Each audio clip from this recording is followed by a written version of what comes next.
Hello दोस्तों, आज मैं आपको बताने वाला हूँ कि कंप्यूटर का रैम कैसे चेक करते हैं सॉफ्टवेयर के थ्रू। यानी कंप्यूटर का रैम जैसे कि ख़राब हो गया या कुछ भी हो गया या ब्लू स्क्रीन दे रहा है या कुछ भी प्रॉब्लम दे रहा है, पहले आप एक एक रैम करके चेक कीजिए और फिर या सॉफ्टवेयर के थ्रू चेक कीजिए। जैसे कि स्टार्ट में विंडोज़ वाली चीज़ को, जैसे कि विंडोज़ 7 है या 8 है या 10 है, तो रन कमांड यानी स्टार्ट रन में जाके आपको क्या टाइप करना है वो मैं आपको बताने वाला हूँ।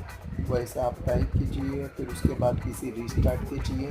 फिर उसके बाद जो ब्लू स्क्रीन में स्टेटस में आएगा कि ये फॉल्टी है या नहीं है, स्टेटस में आपको पूरा बता देगा।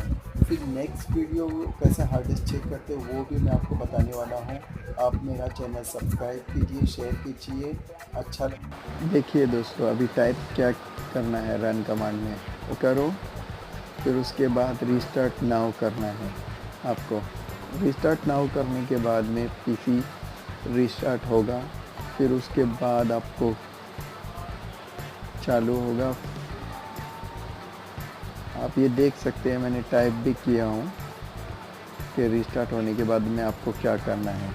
अब ये ब्लू स्क्रीन आएगी, उसमें आपको स्टेटस में रैम फॉल्टी है ये दिखा रहा है। स्टेटस में हार्डवेयर प्रॉब्लम वर डिटेक्टेड, यानी रैम ख़राब है इसमें, आप देख सकते हैं।